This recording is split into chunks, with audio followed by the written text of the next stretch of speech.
Old Roller Nation, welcome to the show. Someone I've looked up to for a long time. Adaptive athlete, Brazilian Jiu-Jitsu purple belt, Brian Freeman. Brian, welcome to the show. Hey, thanks for having me. It's good to be here. So glad to have you. And it's really exciting to be able to talk to you and kind of get your insights that we can then pass along to our Old Roller brothers and sisters. Because I think you have such an interesting story, and there's going to be some things that we'll be able to take, for our own jiu-jitsu journey within it. And so I'm really excited to be able to pick your brain and learn from you. Awesome. Yeah, I'm excited to kind of share my story and I guess some of my style and my approach to training. And yeah, I think it applies to everyone. So, I personally am really excited to hear about it. So I keep saying excited, but I'm gushing a little bit. So tell me real quick, how did you come to jiu-jitsu? How long you've been doing it? Just like a brief, kind of history of your grappling and just a little bit about you. So I've been a fan since the second UFC. I think it was the first one to come out on videotape back in the 93, 94. I was a big wrestling fan, and my friend came down and he said, "Man, my mom just rented this videotape. You have to come see it. It's real fighting, no rules, and the guy who wins doesn't even throw a punch." And I'm like, "What? You got to be kidding me!" So I go down and I see Hoist, and I've been a fan ever since. And then after my spinal cord injury, I didn't know what my prognosis would be in life, how impaired I would be, how if it would affect my life expectancy or whatever. So I wanted to get my daughter involved in martial arts. She was only 2 at the time, but as soon as she could, as soon as she was old enough, get her involved in a martial art that would give her the ability to defend herself, but give her confidence and all the things that I may not be able to do as a dad, and just from that was, I wanted her to do sports and everything, but I really wanted to give her some sort of foundation in discipline and that sort of thing, the things that martial arts offers. And so when she was old enough, she loved jiu-jitsu. She just fell in love with it immediately. She was just all smiles when she trained, and just me watching the UFC and being a big fan, I would play around on the floor with her. And one day she said, "Dad, you should try class." And I'm like, there's a big difference in me playing with you here at home and, me doing this with a grown man who knows what he's doing. And sure, she said, "You can try." And I still can't counter try. I was like, man, there's no way to get around it. I can try. I might fail, but I can at least go try. So I went to her coach, and he said, "Sure, let's put together something and go from there." And I tried, and here I am, still trying. So what was that conversation like? Because I imagine there's not a whole lot of people in the academy, with similar situation that you're in. So I would think that the instructor probably had some questions, or like, how did that go?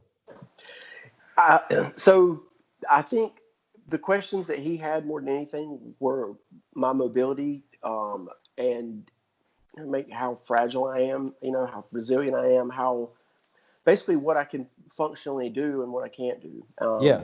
So he decided that we should just do private lessons for a while instead of me just showing up to classes. So he could spend that one-on-one time with me, getting to know each other. Not only him getting to know my body and what I could do, but also me discovering what I could do. Because, I would get on the floor at home out of my wheelchair, but it was just to be on the floor and move around. And it wasn't to grapple, it wasn't anything, it was just to basically sit in a different spot. So it's funny that you say that, because I feel like we all kind of learn a new physical language when we start practicing, ground grappling. And, to hear you say that, like you were going through that process in a very acute way, but we all have that same experience. It was very, very foreign to me. My body did not like the movements of jiu-jitsu. Right. Yeah. I think back now on just things that I do with my arms and ways that I move my arms. And it's like learning a whole new language of how to move your body and how to be aware of so many different aspects of your body, all the way down to hand placement and which way your palm's facing. And so that, I think that line of thinking and that way of thinking about everything also helped me analyze like every little aspect of what I could get out of my body. Just because things don't move, they're still attached to me. So I can twist my body and kind of load things up for my lower body to kind of twist and follow me. And it's just that, I guess all the details of jiu-jitsu that we explore, has really translated into how I can move my body and how I can be out of my chair to do all this. And so that was kind of, I think, a big part of the private lessons. I did 5 months of private lessons before I did my first class. I think his thinking also was a lot of people start and maybe they have an ego that they're a tough guy or whatever. Yeah. And they realize real quick that technique, you'll just get smashed. And people quit because it is hard, you know. It's absolutely hard. It's fun. It's addictive.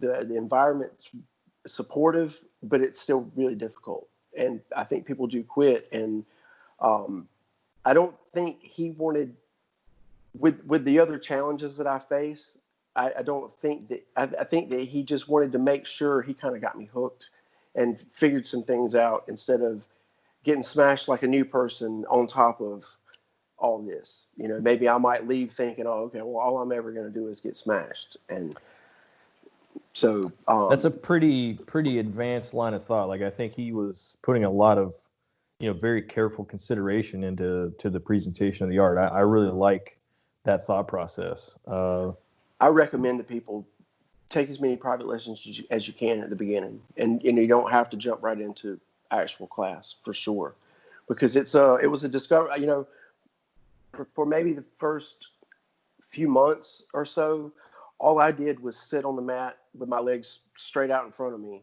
watching technique. When I moved around on the mat, I would just scoop myself backwards and just drag my legs. Yeah.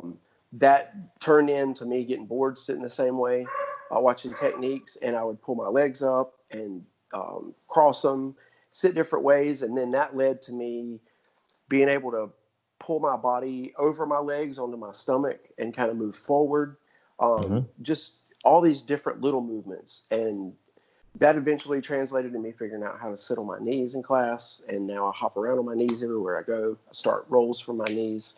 And all of that came just kind of organically through being on the mat and doing jiu-jitsu. A lot of it wasn't even really thinking ahead and saying, okay, I'm going to try this, I'm going to try that. It was just things that kind of organically happened just being on the mat. So just as a quick question, you mentioned that the spinal cord injury happened before you started jiu-jitsu. What brought the injury about? Like, what actually happened? I was hit with a piece of fallen radar gear in the Navy. It was a big, it's like a big box. It was pretty heavy. But anyway, I herniated a disc at T4, and it herniated into my spinal cord. They basically just gave me like physical therapy, no surgery or any type of intervention like that.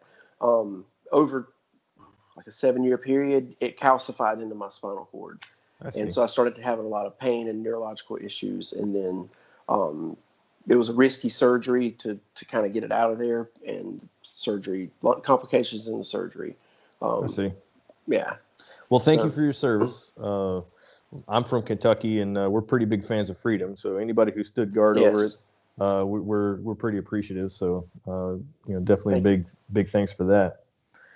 As we talk, we've kind of talked about that introduction and your instructor wanting you to be a little bit hooked and maybe also have a basis in motion and technique and kind of have an idea of what you could do, not necessarily defending yourself in a fight, but just defending yourself the first time that you come out to class, right? So what was that like? You spent several months taking private lessons and kind of getting your body accustomed to the new movement language and figuring out what's your body going to allow. And then here comes, day one, you go into the class. Like what happens there? Class was great. I just kind of watched, and my coach, Roy, he came over I don't remember what they taught, but we just kind of worked to the side. He wanted me kind of more as an observer, but when it was time to roll, I would just roll with everyone. And we would just kind of start adjusting class from there. And so it was cool. And then when it was time to roll, my first roll was probably like anybody else's first roll. What do I do? I don't have a clue what I'm doing. Right, exactly. I heard it equated to, if you watch someone swim, you think all you have to do is get in the water and move your arms. But when you get in the water and move your arms, there's way more to it than you can ever see.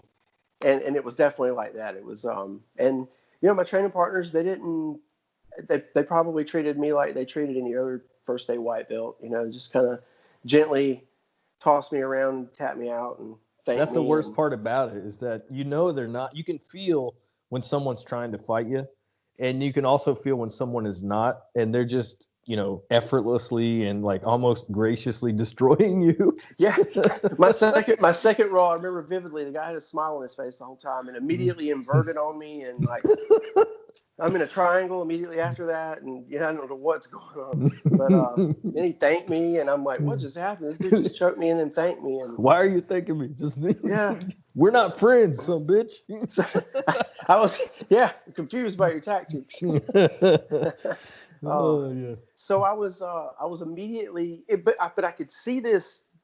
I didn't want to be treated different, Mm-hmm. So I was very hyper aware of how everybody was interacting with the other people in class too. And I noticed that everybody was just acting that way to everyone. And I'm like, man, this is just an awesome environment. Like I want to keep coming back here. And I want to figure out how to use all this stuff I've learned in 5 months too, because I couldn't remember any of it really. So, yeah. Oh man, your story, that's so funny. Because you had 5 months leading up to that.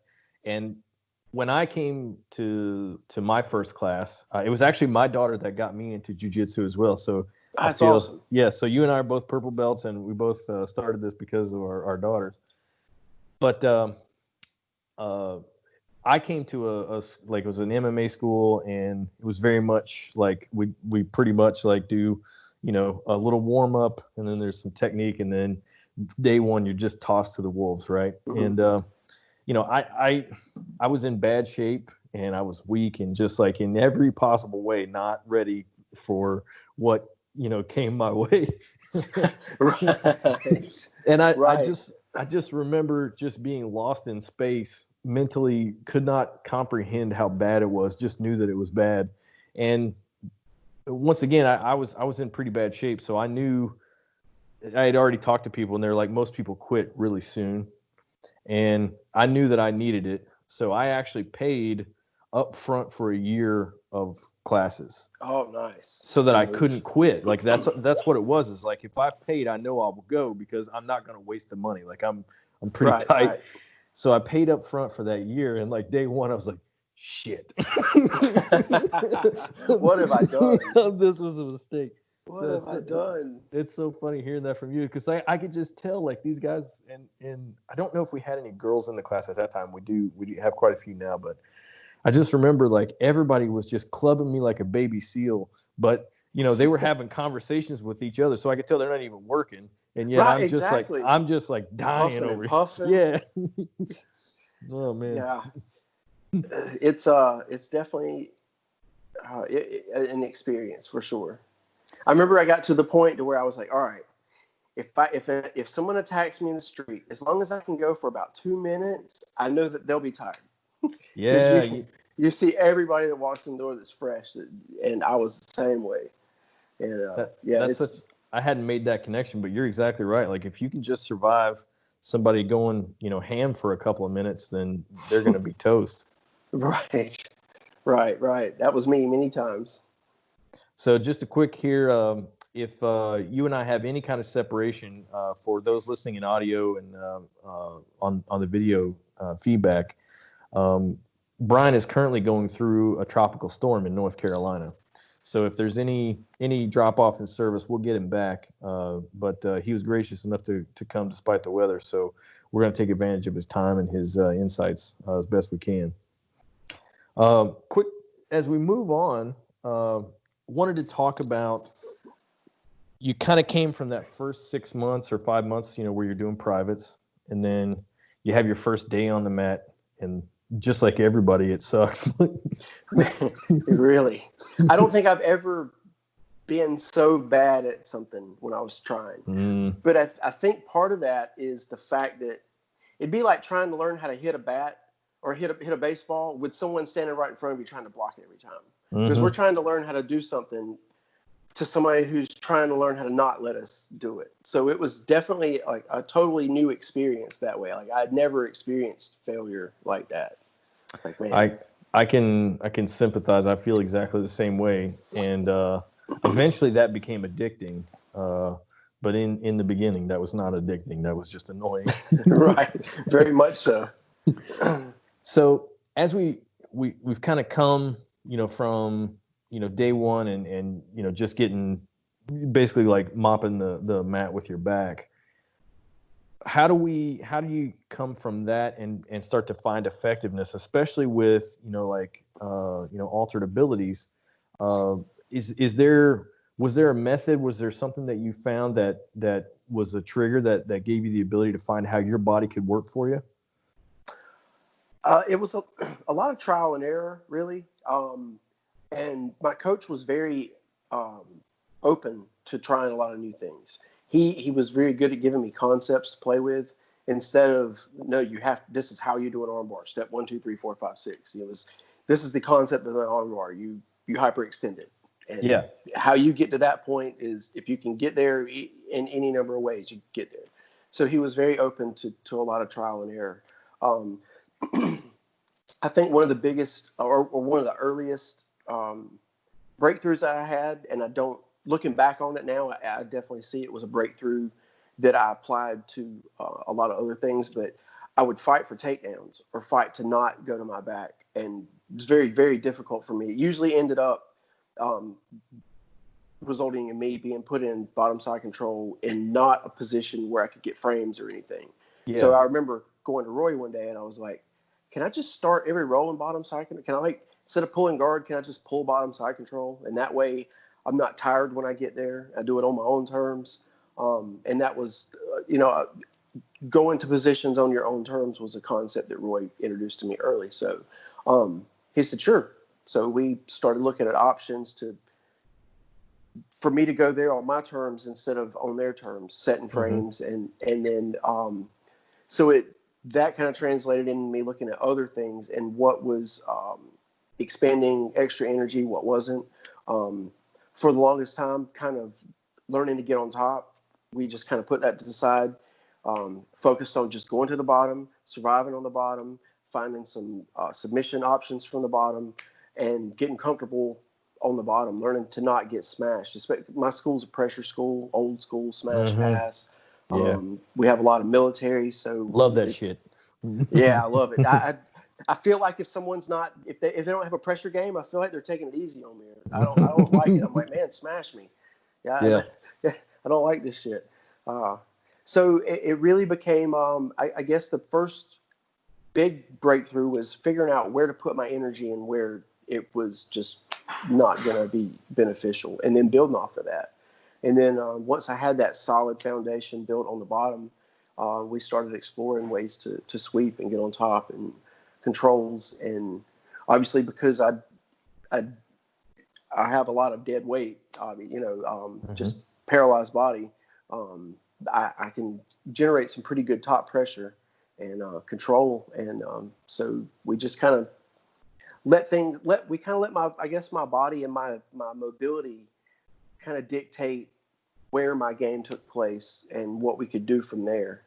And then obviously the more mobility I gained, being able to get up on my knees, hop around, I could do Granby rolls and flips, and it just led to more and more options. So it was, I think that just the being open, because, there were times where I would go and train at different schools and people would see what I would do and they would try to tell me I couldn't do that. And, I'm like, okay, well, let me see you do it without, being able to do this. And so there were some there's still some stubborn people out there, but I think we need them all.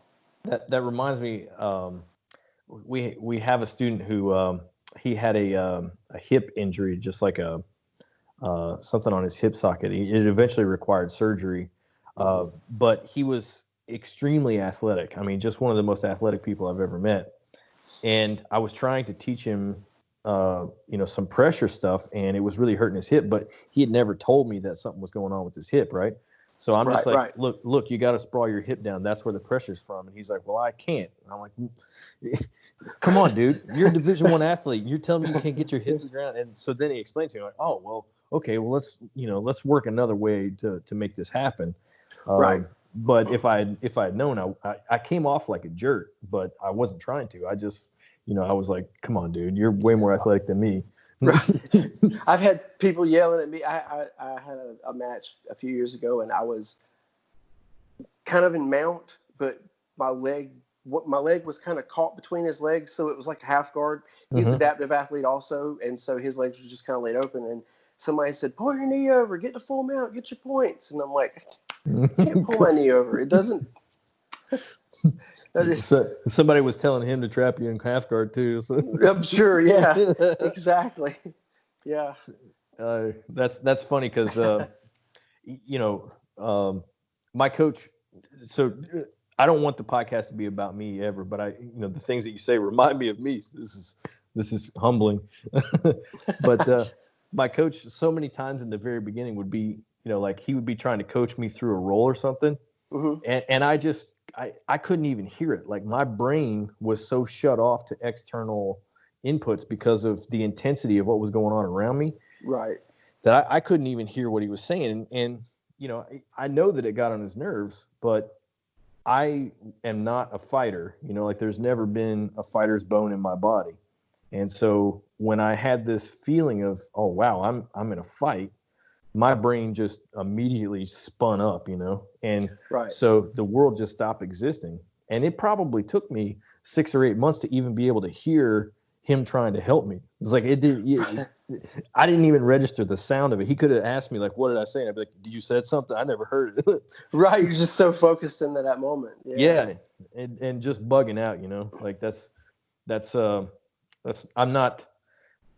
If there's anything from a self-defense standpoint, like I still don't think of myself as a fighter in any way. But if there's anything from a self-defense standpoint that I think I have learned is just the ability to be cognizant of my surroundings while moving, in a martial way, if that makes sense. Absolutely. Because when just from that experience, I can tell you that I had no concept of what was going on. People were trying to actively help me. I couldn't even hear it, Right. That's a very good, there was a time early in my competition time where I realized that in tournaments, I would roll a lot worse than I rolled in class, even though I was being a lot more focused and serious. And I realized that in class, I was a lot more loose. My style is very fun, and I do my best when I'm having fun at whatever I'm doing. Yeah. And so I never trained with that mindset. So I went to the next tournament and I was like, I'm just going to go and have fun, no pressure. And I rolled just like I did in class. And so I was like, okay, I need to work on my mindset in this more intense environment. And having that tunnel vision, you might not hear police, or you might not hear his buddies. Exactly. And so, yeah, I think so many people get caught up, especially in competition, on win and lose, that they don't use competition as like a more intense learning environment for a real world situation, using competition to go and work on mindset, to work on your mental focus and things like that. And not worry about the winning or losing, worry about the learning part of it, because there's so many tournaments. You could go to a tournament and worry about winning and losing. You could go do another one and say, all right, this one I'm going to focus on my mindset, and it can all contribute to a much better journey, I think. That makes a lot of sense to me. And just like what you said there, where you were saying that in competition, you couldn't, you didn't in any way compete like you train, because you were just under a completely different, way of thinking. And once you brought that, I'm going to have fun, suddenly your competition roles looked a lot like more your roles in class. Right. And, there's so many people who say that same thing, like there's a whole lot of people that we say maybe they choke or whatever in competition. I don't think they're choking. I think that their brain is in a different mindset, just like you said. And if they can get closer to the mindset of just being in class, like, I'm going to find out what this guy does. You know what I mean? Like, rather than we're going to win or lose, I'm just going to see what I can, if I can bring him to my game. And if I can I take him all the way through to the finish? If not, we'll work it out. Like, that's a different mindset than I must win. And, either A, I must win by points or must win by submission, whatever your goal is.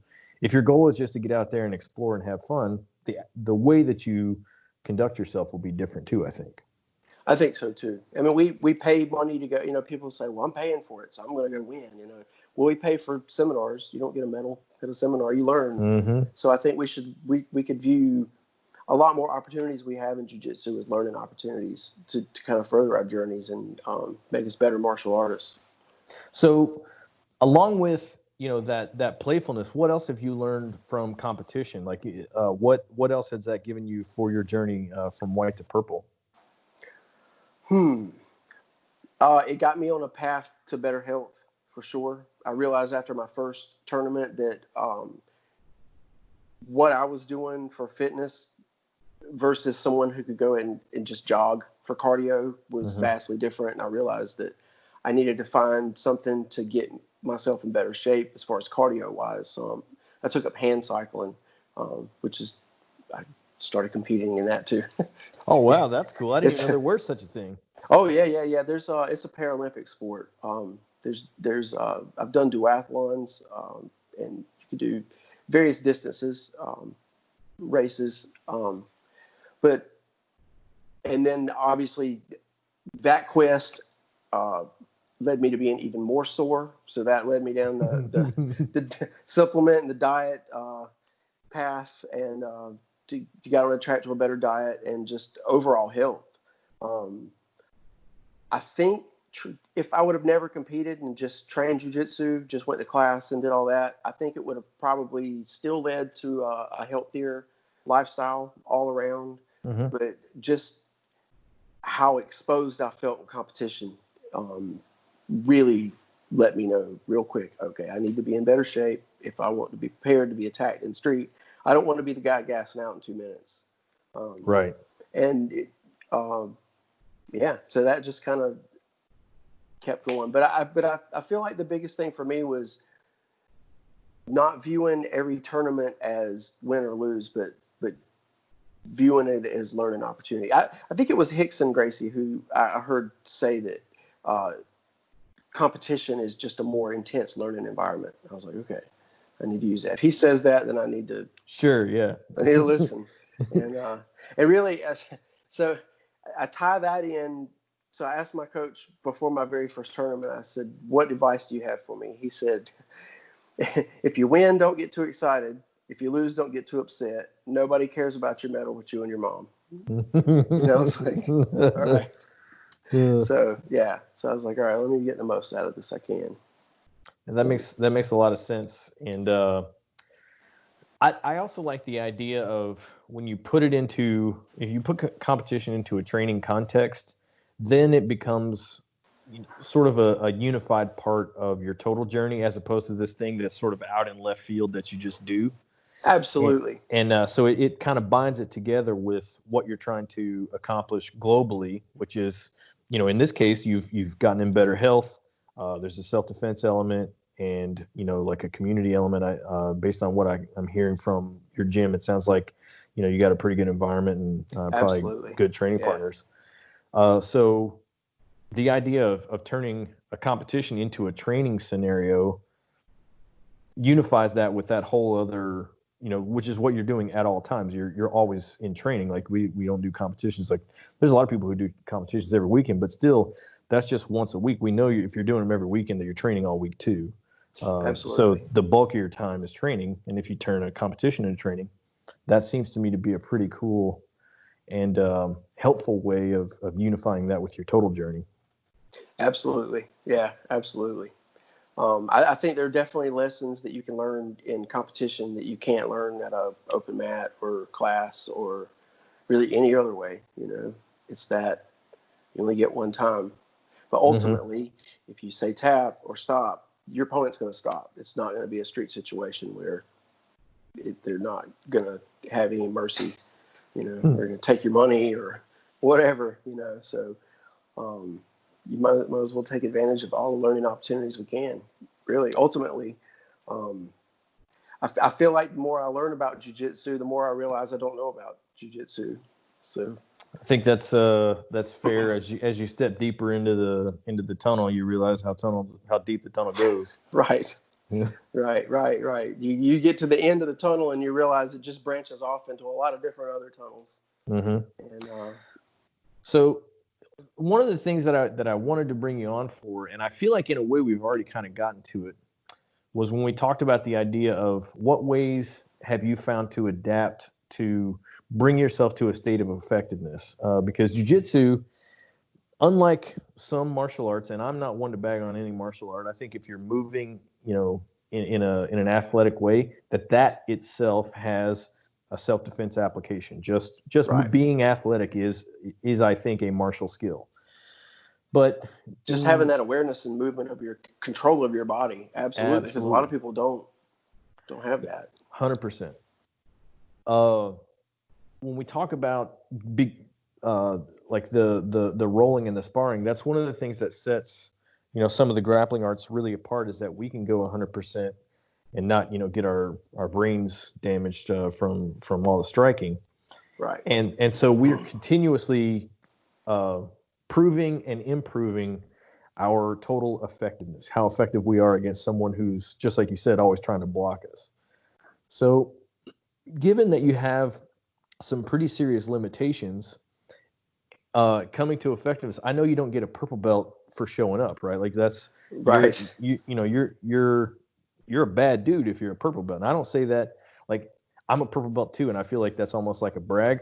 I know I'm kind of a wuss, but I also know if I came up on myself, it would be a vast difference, Yeah, absolutely. So with that, one of the things that I heard you say was you did a lot of experimenting. You were just continuously trying to find, how can I make things work? How can I make things work?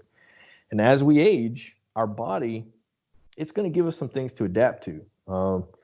And it sounds like to me, the key to continuously finding effectiveness is just continuously looking for it. If your example, bears out for the rest of my old roller nation, as we start to feel some of our athleticism go away, some of our maybe flexibility and speed, right. We just continuously find what's our body going to be able to do effectively.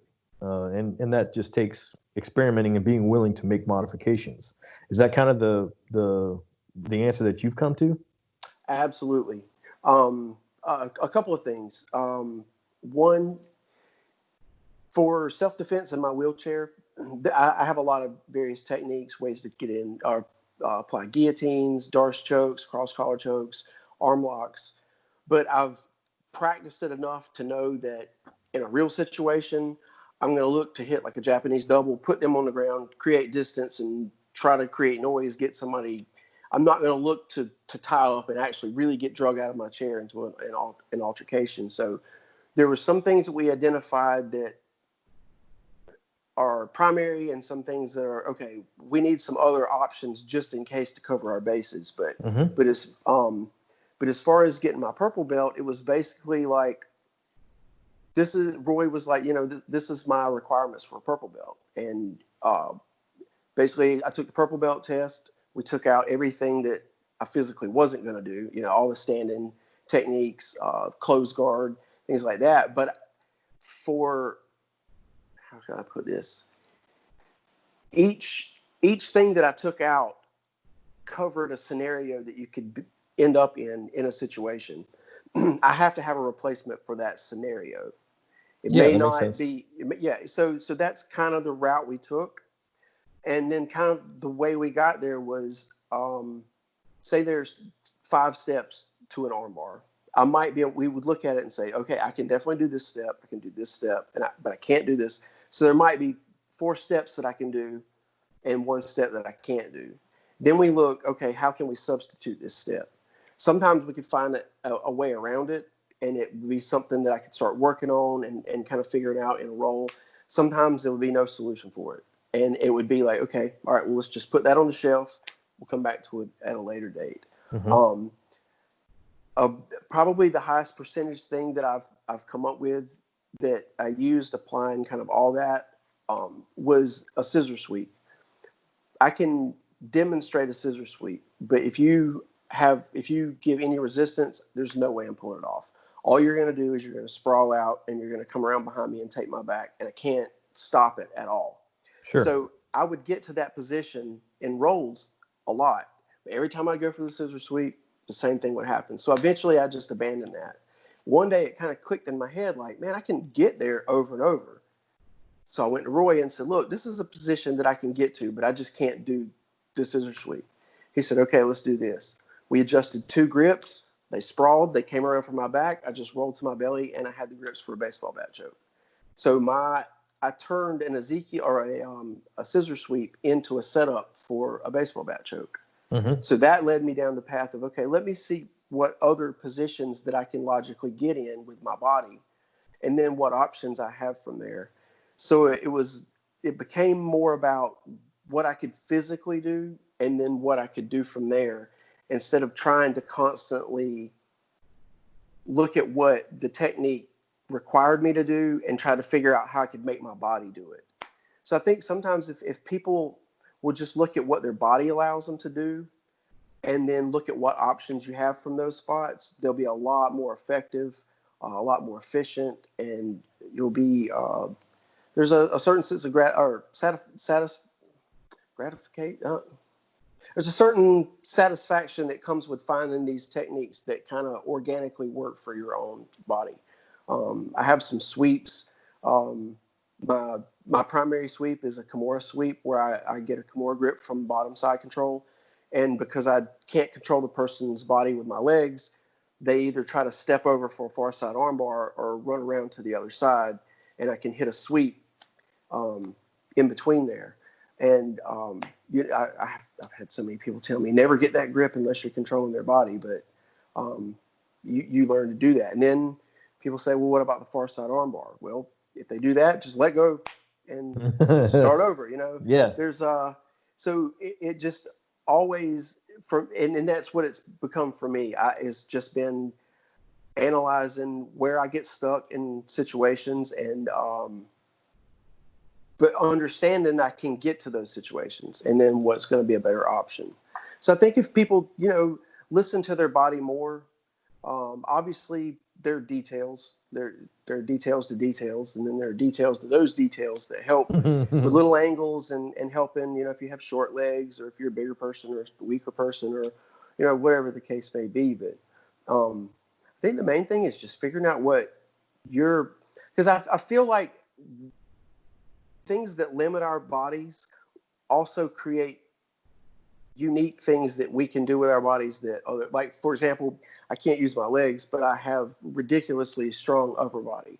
And it's not like a bench press or a curl strong. It's a stamina strong. Like my upper body just does not get tired.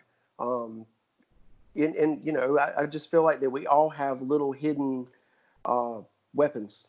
I used to say, take what you've been blessed with, make it a weapon, and be a warrior. Yeah. So we all focus on the things that we can't do, and we try to figure out how to do those instead of focusing more on what we can do and how to expand on that, if that makes sense.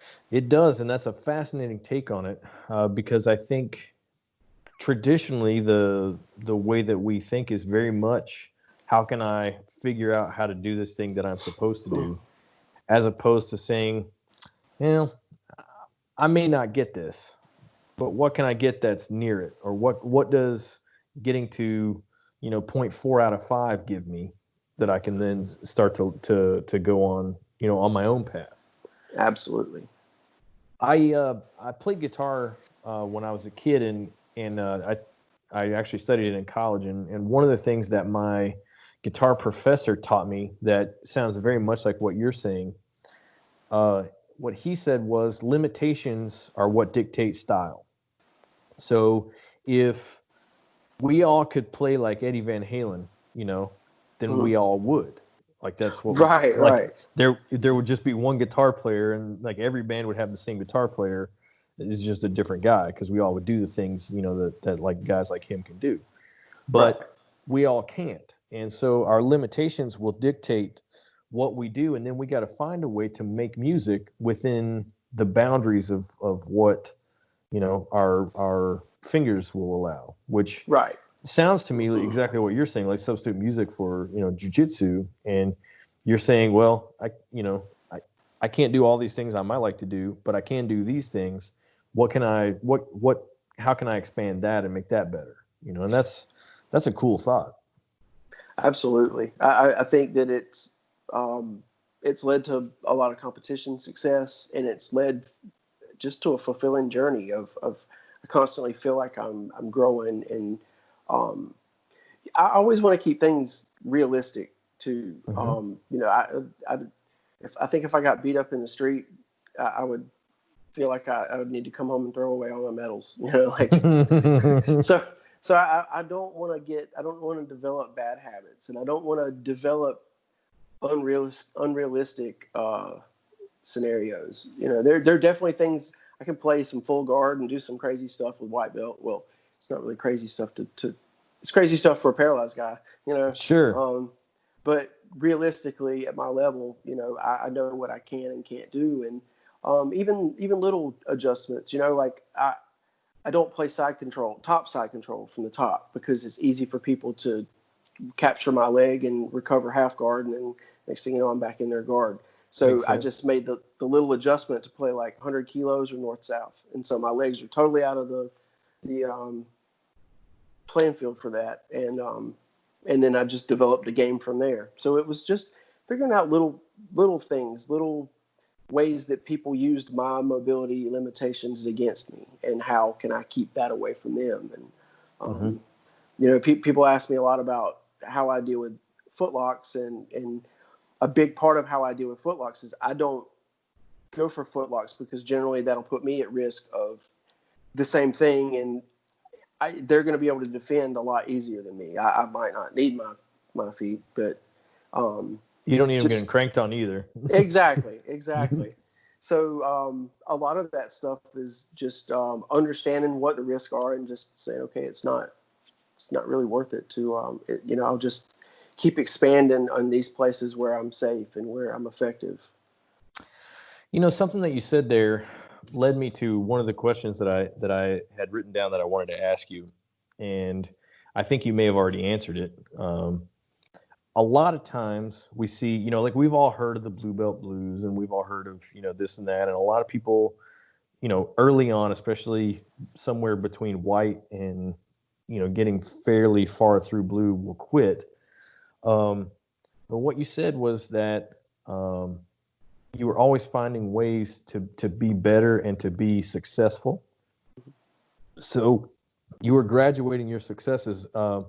If when you were learning top side control, you found that people were always getting back to guard, via half guard, you were setting yourself up for success by switching to, that 100 kilos position or north south, so that your legs are farther away, and just finding ways to have small successes. Like maybe you didn't tap the guy that day, but if you went from always getting brought back to half guard to now you're getting brought back to half guard 50% of the time, that's a big win. And Absolutely. if you're mentally having that happening, where I think we get this sense that we're all losing and that we're not doing well or that we're not getting better. But if you're trying to solve a specific problem, and then you see even the slightest hint that that's beginning to work itself out, that's winning. Like Absolutely. you might have got tapped that roll, but if you didn't get tapped from, like because you got taken back through half guard, well, then you just forced that person to move on, which was a win. Like, now you've created a whole new set of problems, but we've advanced, we've learned, we've gained. Absolutely. I would get to side control, and no matter what submission I would start to set up or transition I would start to set up, it always ended up in half guard. And once I got to 100 kilos, I could start setting up north-south choke, a butcher choke, a paper cutter choke, Kimuras, different things. And so it opened up a whole new path. And then Dave Camarillo has been a big impact on my journey. And he always says, basically, with control, you can always hold the person there until they starve to death. So there's always that. So I love that. yeah, he's got a couple of great ones. We in Jiu-Jitsu, we want to break their spirit. And where's their spirit located? In their elbow. That's amazing. I love Dave. Yeah, that's hysterical. I love that shit. Makes it easy to remember those concepts, though, and then it you know, if you can always go back to that and make yourself laugh while they're squirming to get off the bottom. Yeah, and you know, furthermore, I can imagine that it's a pretty tough road. You know, like this, learning to do a combat sport with a paralysis, that's going to take, you know, some mental fortitude. You know, we might even say some cojones, but you were taking a lot of the misery of it away from yourself by just trying to find small victories. And I think this is one of the things that I got really lucky on, is that in the very beginning, somebody told me, is like, don't worry about tapping people and don't worry about getting tapped. If somebody taps you every day with, and believe me, I had a partner who did this, with like 15 guillotines in a round, and you make the next round 14, then I want you to go home knowing that you won that day because you got better. You know, so Right. So learning to find the smallest victories, that helped me to survive. And it sounds like you were doing the same thing. Like, okay, you're transitioning to top hat, or, you know, top side control. Crap, back in half guard. Okay, that's a problem I got to solve. And then rather than thinking, well, my partners are kicking my butt, you're thinking, I've got a technical problem, and if I find a technical solution, it'll be harder to kick my butt. Absolutely. I think that is, you know, like kind of a key lesson, really, is that our instructor teaches us, you know, the broad kind of basics of, or not basics, but fundamentals and fundamental movement patterns. And your instructor was talking about the concepts of, you know, how are these things occurring? And then it's up to us to figure out you know, like the small victories, which are really the small details. You know, how can we actually make this stuff work for us? And that's an individual path, not just for, you know, having, you know, being an adaptive athlete. That's just being any athlete. Like, you got to find what's your body going to do. What problems are going to be, you know, arise from your own, you know, physical situation. An example of that, I have a partner. He's just got these giant feet. I mean, they're just ginormous, right? Like, you almost can't sweep him because it's just his foot it'll just go out there and find, you know, like a post. But he's pretty easy to footlock, because if you do get a hold of his foot, I mean, it's this ginormous lever, right? So he's got to be a whole lot better at what we call leg pummeling, which is, you know, defending his feet, than I do, because I have, you know, just normal ass feet. Right. but because of the skill that he has developed in defending his feet, he's actually a pretty darn good leg locker. Even though you would think he should be more at risk because he's just got like size, you know, 22 shoes or whatever. Right. I guess it's like the equivalent to the guy with the big head getting good at dodging punches. Yeah, exactly. Yep. Or like in my own situation, I wear one of the wrestling ear protections. Mm-hmm. And so, you know, like if I get caught in a guillotine, I'm just done. I'm not getting my head back out. So my early guillotine defense got pretty good just because I was wearing that stupid helmet. And it was like I couldn't pull my head out of anything. So it was like, well, you better not get it in there, you know? Right.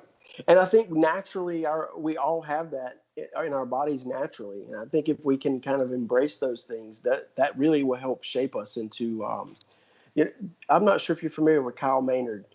Yes. So I rolled with Kyle once, and he 100% knew or has learned through his life to make his body like a weapon. Like, he utilizes it perfectly.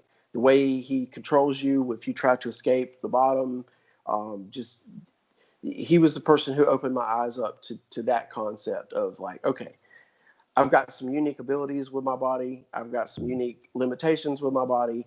I'm going to focus on my unique abilities and figure out how I can apply those to people, because for one, it's the most efficient and effective thing for me. But two, it's going to be something that people don't deal with. I realize, this was a concept that you hear commonly in jiu-jitsu is you want to play your game. You don't want to play their game. You want to bring them into your game.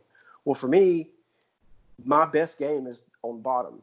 And so it's like, how do I apply that concept to someone whose best game, they're a top player, And so I had to figure out,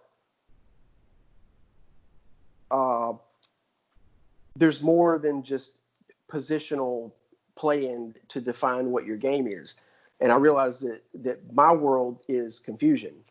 A lot us adaptive athletes, especially paralyzed guys who can't bridge and mostly play at the bottom and everything, we do things that are very unorthodox, and it confuses people. And even if it doesn't confuse them, it makes people think, because it's situations they haven't really been exposed to. And what was it? Salo says, if you think you're late, if you're late, you use strength. If you use strength, you get tired and then you die.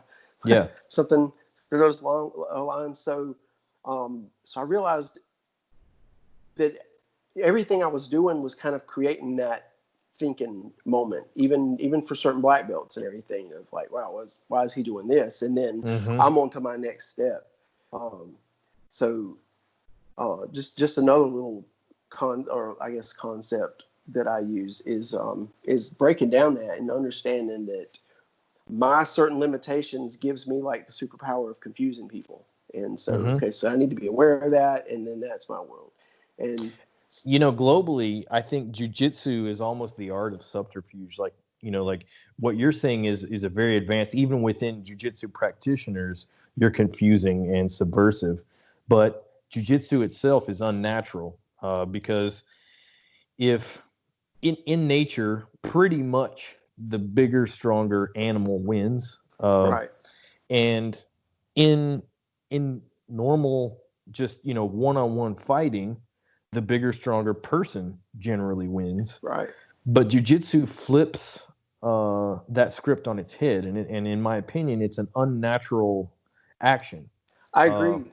Most of our natural instincts when we start are all wrong. We extend our arms, we push our opponents up, we bridge and expose our necks, and we almost have to unlearn a lot of things in jiu-jitsu at the beginning before we can really start learning the proper way. And once that process has happened, you don't realize it because you're practicing against other people who are doing it, but you have developed a superpower, and that superpower is confusion. You are moving in unnatural but very efficient ways that we are not programmed to normally move.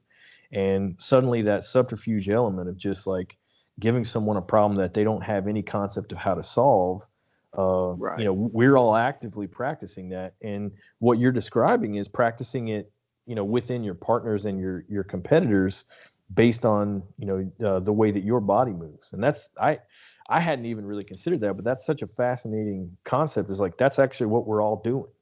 Absolutely. And I had not thought of it that way either, but I'm basically moving in unnatural jiu-jitsu ways a lot of times.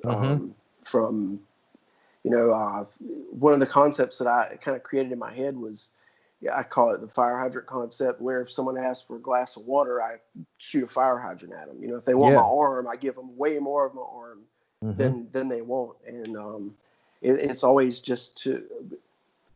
it's what I can do. And that's the only thing I can do. So I'll do that, and it'll create a moment. And in that moment, I can transition, I can get my arm back. And I didn't think about that. Basically, I'm presenting problems that a trained grappler presents to an untrained person, in an unfamiliar, confusing way.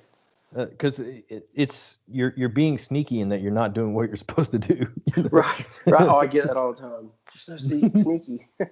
I love that though. I feel like this is a trap. It might be. Well, you're probably right. I've learned to set a lot of false traps. Even there are times where if I don't know what to do, if I'm in a position where I really can't move, I'll set a false trap where it literally is I'm doing something just to create some confusion. You know, why is he doing this? I don't see where this is going, and it's not going anywhere. It's just confusing. It's working. Yeah, if you're making that person think, then you're slowing them down, which puts you on a more even playing field. Because if they're slow and they don't know, they're indecisive, then by being decisive, you start to get ahead.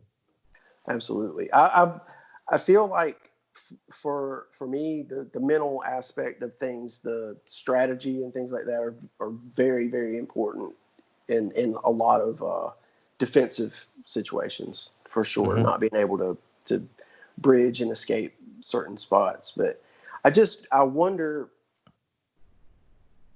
because a lot of, like, for example, my friend Maximiliano Ulloa, he's a brown belt under Helion Gracie, and he's paralyzed above the level line. Well, I have an incomplete injury. He has a complete injury, and so he plays exclusively off his back. If you mount him, he doesn't try to escape at all. He just has a very complex, intricate game, and it's really confusing. But I forgot where I was going with this. I was thinking about getting wrapped up in his gi. I think it was just like putting people in confusing places and doing the wrong stuff. Oh, absolutely, yeah. So with him, but we spend more time in these situations to find a lot of techniques that most people never do, because they perfect escapes and everything. Mm-hmm. So I wonder at times, like, how if an able body could apply all these concepts, like, would it make them, like, how would it work? I've seen, like, the adaptive side, and I've seen the able body side, but I have not seen, like, a blend of it yet. Mm-hmm. It's in which I would eventually like to see some of the things that we do and some of the, I guess, our approaches added, into like an able body approach. Well, I think especially what you're talking about of being capable of surviving in, like a worst case scenario and eventually turning that into something offensive, mm-hmm. is that flows right with the spirit of jiu-jitsu. It's an extreme version of that spirit, but it is within the spirit. Mm-hmm. So I think that it abides by, the concepts under which jiu-jitsu works. It's just that you're finding, to give an example, Lucas Leite, in my opinion, has like the coolest half guard in the world. Yeah. Some people might say somebody else's half guard is a little better, and that's totally fine. I wouldn't even argue. But when I watch him, his half guard, it's clear that everything that you do, his body already has drilled into it a response. Like, he's already there. Like, he can never be behind if you're in half guard. He's always going to be the person ahead. And you're effectively doing that same thing, just in different positions. Like, most people would not take the time to become that way in bottom side control, say. Right. But and like a good example to that, like him, is we attack a lot from, like, if I'm mounted, I have choke attacks and arm lock attacks from bottom mount, and most people don't practice defense when they're mounted on top of someone. Sure. So it's recognizing those odd scenarios or situations and understanding that, okay, this is a position where most people dominate, so I'm going to throw a little fire back, and if nothing else, you catch them, and they don't, most people don't know how to escape an Ezekiel choke when they're mounted on top of someone, or certain arm locks. Yeah, and good luck saying that the Ezekiel from bottom mount doesn't work after Alexi Olin. I know, right? Which, by the way, Olnick. Yeah, Olnick. I only say Ezekiel the way he says it now. He's got that Russian accent, and he says, "I like to do easy kill choke." I like it. Easy kill. The easy kill. Yes. Easy kill. Yeah. Clearly, he's got that one mastered. He does. So we've talked, man. We've covered actually most of the bases that I wanted to, and really the last one, and probably ought to be a good wrap up. You started jiu-jitsu. I'm guessing if you're a purple belt now, how old a guy are you? I'm 46. 46. So probably started it, in your 30s, maybe. Yeah. 39. Yeah. Oh, okay. So we might call that, an advanced age. I don't want to, make anybody mad. I started at 35. What what have you what has jiu-jitsu given you? Because I've heard, like, just from your talking, like, you live a healthier lifestyle. You have, you started competing in a whole other sport because of jiu-jitsu. Right. So there's this myriad of benefits, and like I said, you started as an older guy. Like, we'll call you youth impaired. That's what I'm calling myself. Yeah, Master Henzo Gracie is my brother. He's my inspiration, my role model, and he says you don't start picking up speed until you get over the hill. So I'm following that philosophy. He's one witty guy, man. I feel like, honestly, when I hit 40, I feel like earlier in life I had a lot of physical attributes, but I was pretty stupid in my head. And I feel like later in life, I'm going to be very wise, but my body's going to be broken. But I feel like 40 is when kind of the mental and the physical reach kind of the same level. And it's kind of still carried on. I've had some injuries, but I still feel like probably better than I've ever felt. I probably could maybe physically outdo myself a little bit compared to an earlier age. But I feel like the mental level I'm at in my 40s allows me to make up for those slight, maybe the little step that I've lost. And I feel great. I feel like I feel like jiu-jitsu, man, I feel like jiu-jitsu really carries off the mat. Like the way I problem solve, the way I had someone ask me one day, like where does your confidence come from? And I said, generally knowing that I can strangle everybody I'm in the room with, depending on what room I'm in. And then I approach almost every problem in life like it's a stranger that I want to choke. How do I efficiently, what's the best steps to this? And, in jiu-jitsu, if you don't know what to do, you don't just reach your arm out and grab and just say, here, break my arm. You analyze everything. And I feel like that all the training on the mats created like a habit in my mind of analyzing everything like that. And so I don't know if it's genetics and I'm just naturally just built to peak in my 40s, or if it's this, Henzo calls it jiu-jitsu eyes. If it's my jiu-jitsu eyes off the mat that is just creating a better life for me in all aspects. It's really kind of hard to tell, but man, I'll take my 40s over any age so far. For me, it gave me the ability to suck at something and be okay with that, and then come the next day and like not try to suck less, but just like suck different than I did yesterday. And hopefully at some point that will mean I'm sucking less, like I'm less terrible. And it's kind of played out that way. Like I would just come in and it would be like, well, yesterday I got guillotined 10 times. Today I'm not going to try to get guillotined 9 times. I'm going to try to make them give me an arm in guillotine instead of, just like an easy one. I had a teammate that was so good at arm bars, and if I would roll with him, if he had choked me 5 times and he didn't arm bar me, because then I'm like, now all I have to do is stop the chokes and he can't submit me. Then if he can't submit me, then we can start fresh. So 100%. Yeah, it is, and it helps. It's fun even when you suck at it. And for me, because of my injury, I have a lot of physical discomfort. I deal with a lot of pain, a lot of neuropathy, and everything. And I realized early on that I could use that as an excuse to not train. I'm not going to go to jiu-jitsu because I'm hurting. But I realized that when I went to jiu-jitsu, I was hurting anyway. It was generally someone hurting me, smashing me or, putting some pressure or twisting my arms and everything. But I wasn't feeling or thinking about the other pain. And so that quickly became, it went from being an excuse to like almost like a mental vacation. And another part that it was a way to escape some of the shit that I've been dealt, that that I don't like to deal with, or it's not fun to deal with, or whatever, So it's so funny that you say that. I have a friend.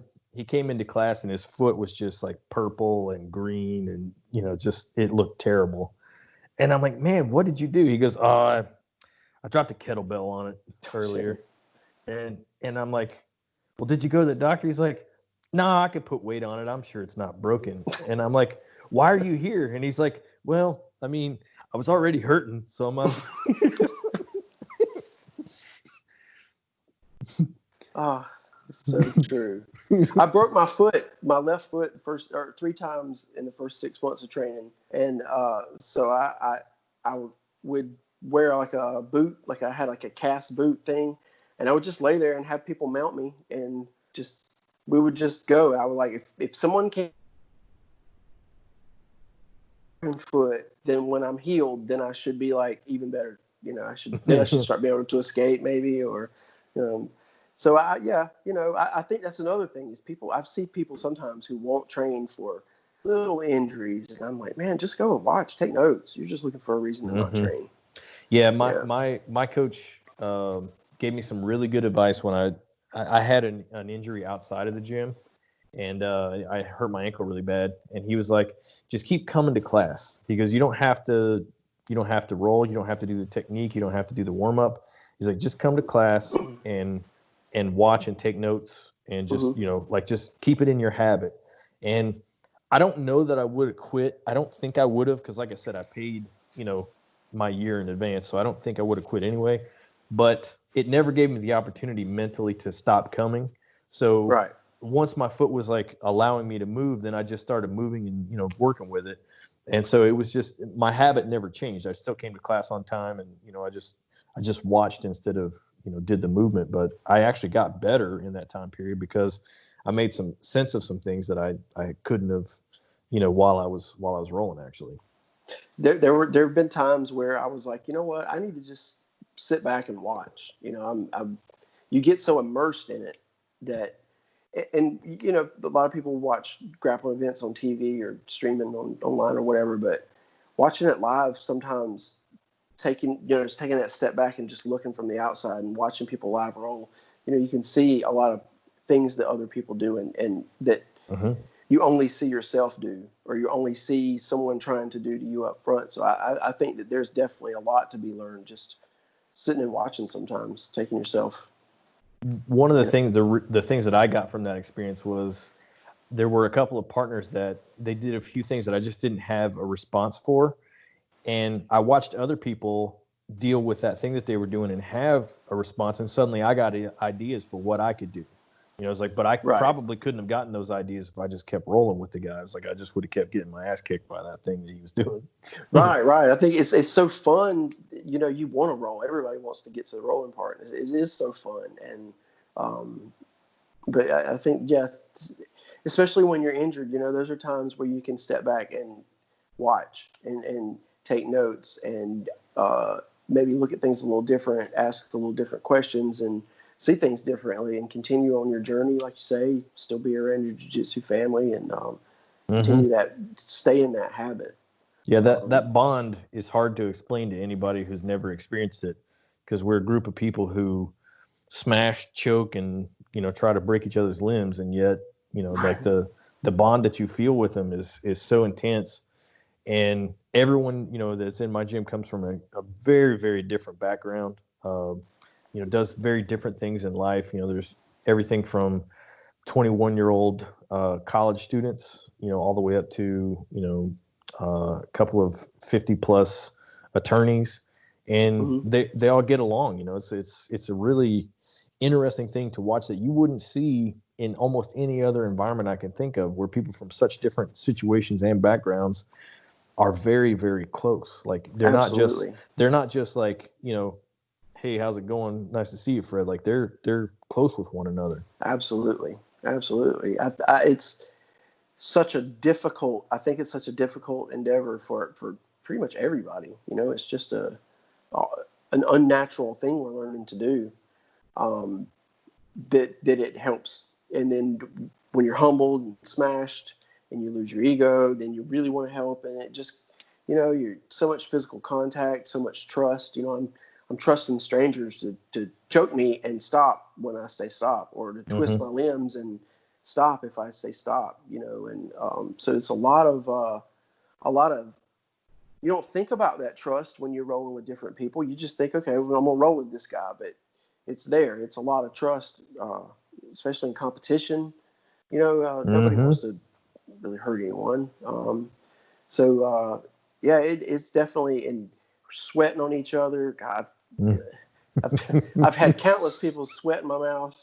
I've tasted countless people's blood, and it just kind of, you get blood on you or sweat in your mouth, and you're still just you concerned about what's going on, and you just kind of put it to the side and keep doing what you're doing. And it definitely creates a unique environment I've never been around or experienced. I've never seen such a supportive environment like this, for sure. Totally. I totally agree with that. Well, Brian, I think that's actually just like the perfect place for us to call it a day. Awesome. On this podcast, I'd love to bring you back, because I think there's some more things I'd like to get from like your competition experience, competition mindset. But this was really awesome. If somebody wants to reach out to you, how would they find you, either via social media, or what platforms do you like to use? I'm most active on Instagram, wheelchair jitsu, not wheelchair jiu-jitsu, just wheelchair jitsu. I'm on Facebook, not as active on there. Not as easy to find. There's a gajillion Brian Freemans. I'm the only one choking Hickson Gracie in my profile picture, though. So, if you're only on Twitter, you can reach out to me. I'm not very active on Twitter, but I do check my Twitter. Yeah, anyone who wants to reach out, have questions, if I can help anyone's journey in any way, please let me know. I do seminars. If anyone's interested in anything like that, like I said, I'm a purple belt. My seminars are not technique. I'm going to turn you into a world champion. Mine are mindset, training, adapting techniques to your particular body type, mental toughness, training around injuries, the things that I bring a unique value to. So I don't. A lot of the things that we talked about tonight, actually. Yeah, exactly. So I'm open to things like that, but I really I love the art, I love the sport, I love all of it, and if anyone wants to reach out, I'm here. Well, on behalf of the Old Rollers, Brian, thank you so much. That was just incredibly awesome. We really appreciate your time and your insight. Awesome. Thanks, man. Thanks for having me.